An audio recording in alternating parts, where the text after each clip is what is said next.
നമസ്കാരം. അപ്പോ നിങ്ങൾ അയച്ചു തന്ന കഴിവ് വീഡിയോ ബുക്കും പിന്നെ യോഗയുടെ ഗുണങ്ങളെ കുറിച്ചുള്ള ഒരു ശാസ്ത്രീയ പഠന റിപ്പോർട്ടും എന്റെ മുന്നിലുണ്ട്. ഒറ്റ നോട്ടത്തിൽ ഒന്ന് ഒരു തത്വജ്ഞാനം പോലെയും മറ്റേത് പക്ക സയൻസുമാണ്. ഇവ രണ്ടും ഒന്ന് ചേർത്ത് വെച്ച് നോക്കാനാണല്ലോ നിങ്ങൾ ആവശ്യപ്പെട്ടത്. അപ്പൊ നമുക്ക് നോക്കാം. ഒരു സെൽഫ് ഹെൽപ്പ് ആശയത്തിന് ശാസ്ത്രീയമായിട്ട് ഇത്ര വലിയൊരു അടിത്തറയുണ്ടോ? അതാണ് നമ്മൾ ഇന്ന് കണ്ടെത്താൻ ശ്രമിക്കുന്നത്. അപ്പോ കഴിവിന്റെ A to Z ജീവിത പാഠങ്ങളിൽ H for ഹെൽത്ത് എന്ന ഭാഗം നമുക്ക് തുടങ്ങാം. ഇതിൽ ഹെൽത്ത് എന്ന വാക്കിന് രസകരമായ ഒരു നിർവചനം കൊടുത്തിട്ടുണ്ട്. ഓരോ അക്ഷരത്തിനും ഓരോ അർത്ഥം. H എന്നാൽ ശുചിത്വം, E എന്നാൽ ഊർജം, A അവബോധം, L ജീവിതശൈലി, T വിശ്വാസം, പിന്നെ അവസാനത്തെ H സന്തോഷം. ഇത് കേൾക്കാൻ നല്ല രസമുണ്ട്, പക്ഷെ ഇതിന് ശാസ്ത്രീയമായിട്ട് വല്ല അടിസ്ഥാനമുണ്ടോ? അതാണ് ചോദ്യം.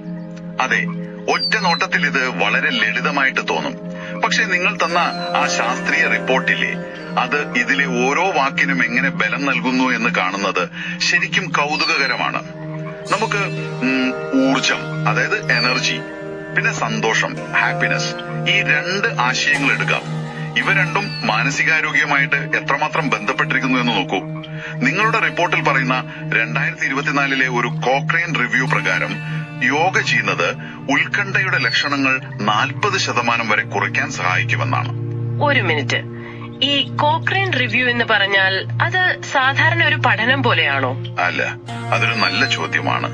ഒരു വിഷയത്തിൽ ലോകത്ത് നടന്ന ഏറ്റവും മികച്ച പഠനങ്ങളെല്ലാം ഒരുമിച്ചെടുത്ത് അതിനെ അരിച്ച് വിശകലനം ചെയ്ത് പുറത്തിറക്കുന്ന ഒരു റിപ്പോർട്ടാണിത്. അതായത് വൈദ്യശാസ്ത്ര രംഗത്ത് ഏറ്റവും വിശ്വസനീയമായ തെളിവുകളിൽ ഒന്നാണിത്. അങ്ങനെയുള്ളൊരു റിപ്പോർട്ടാണ് പറയുന്നത് യോഗ വിഷാദരോഗത്തിന്റെ ലക്ഷണങ്ങൾ ഏതാണ്ട് പകുതിയോളം കുറയ്ക്കുമെന്നും അതുപോലെ സ്ട്രെസ് ഉണ്ടാക്കുന്ന കോർട്ടിസോൾ എന്ന ഹോർമോണിന്റെ അളവ് ഏകദേശം 30% വരെ കുറയുമെന്നും അതിൽ പറയുന്നുണ്ട്. ശരിക്കും വിഷാദരോഗത്തിന്റെ ലക്ഷണങ്ങൾ പകുതിയോളം കുറയ്ക്കുക എന്ന് പറഞ്ഞാൽ അതൊരു ചെറിയ കാര്യമല്ലല്ലോ. അത് ഏതാണ്ട് മരുന്നുകൾക്ക് സമാനമായൊരു ഫലം തന്നെയാണല്ലോ. അപ്പോ മാനസികാരോഗ്യത്തിൽ ഇത്രയും വലിയൊരു സ്വാധീനമുണ്ടെങ്കിൽ ഉറപ്പായും ശരീരത്തിലും ഇതിന് പ്രകടമായ മാറ്റങ്ങൾ തീർച്ചയായും. അതാണ് അടുത്ത പ്രധാനപ്പെട്ട കാര്യം. വരുത്താൻ കഴിയുമല്ലോ അല്ലേ? പ്രത്യേകിച്ചും ഹൃദയത്തിന്റെ ആരോഗ്യത്തിൽ. അതെ, നിങ്ങളുടെ കയ്യിലുള്ള ഹാർവർഡ് മെഡിക്കൽ സ്കൂളിന്റെ 2023 ഒരു മെറ്റാ അനാലിസിസ് റിപ്പോർട്ട് അതാണ് പറയുന്നത്. അതും ഈ കോക്രെയിൻ റിവ്യൂ പോലെ തന്നെ ഒരുപാട് പഠനങ്ങളെ ഒരുമിച്ച് വിശകലനം ചെയ്യുന്ന ഒന്നാണ്. ആ റിപ്പോർട്ട് അനുസരിച്ച് ആഴ്ചയിൽ ഒരു 2-3 തവണ യോഗ ചെയ്യുന്നത് രക്തസമ്മർദ്ദം കുറയ്ക്കാൻ സഹായിക്കും. കൊല്ലാം.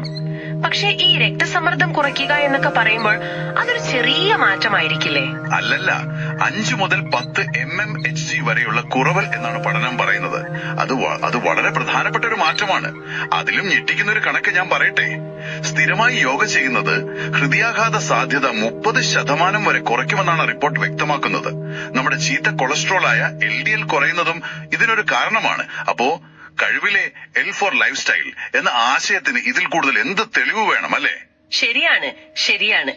ഇപ്പോ ആ കഴിവിലെ ഹെൽത്ത് എന്ന വാക്കിന്റെ ഓരോ അക്ഷരത്തിനും ശാസ്ത്രീയമായ തെളിവുകൾ കിട്ടിത്തുടങ്ങിയിട്ടുണ്ട്. ഇപ്പോ കാര്യങ്ങൾക്കെല്ലാം ഒരു വ്യക്തത വരുന്നുണ്ട്. അതെ, ഇവിടെ നമ്മൾ മനസ്സിലാക്കേണ്ട ഒരു കാര്യമുണ്ട്. യോഗയെ കേവലം ഒരു വ്യായാമമായിട്ടല്ല ഇന്ന് ശാസ്ത്രലോകം കാണുന്നത്, മറിച്ച് തെളിവുകളെ അടിസ്ഥാനമാക്കിയുള്ള ഒരു ചികിത്സാ രീതിയായിട്ടാണ്. നിങ്ങളുടെ റിപ്പോർട്ടിൽ പറയുന്നത് പോലെ ലോക ആരോഗ്യ സംഘടന, അതായത് WHO പോലും ശാരീരികവും മാനസികവുമായ ആരോഗ്യത്തിന് ശുപാർശ ചെയ്യുന്ന ഒന്നായി യോഗയെ അംഗീകരിച്ചിട്ടുണ്ട്. പ്രാണായാമം പോലെയുള്ള ശ്വസന വ്യായാമങ്ങൾ സമ്മർദ്ദം കുറയ്ക്കുമെന്നും സൂര്യ നമസ്കാരം ഹൃദയാരോഗ്യത്തിന് നല്ലതാണെന്നും ഇന്ന് വ്യക്തമായ തെളിവുകളുണ്ട്. അപ്പോ ചുരുക്കത്തിൽ പറഞ്ഞാൽ കഴിവ് മുന്നോട്ട് വെക്കുന്ന ഈ ആരോഗ്യത്തെക്കുറിച്ചുള്ള കാഴ്ചപ്പാട് അതൊരു വെറും ഫിലോസഫി അല്ല, മറിച്ച് ആധുനിക ശാസ്ത്രം ശരിവെക്കുന്ന ഒന്ന് തന്നെയാണെന്ന് പറയാം, അല്ലേ? കൃത്യമായി പറഞ്ഞാൽ അത് തന്നെ. അപ്പോ നമ്മൾ ഈ ചർച്ച അവസാനിപ്പിക്കുമ്പോൾ നിങ്ങൾ ചിന്തിക്കേണ്ട ഒരു കാര്യമുണ്ട്.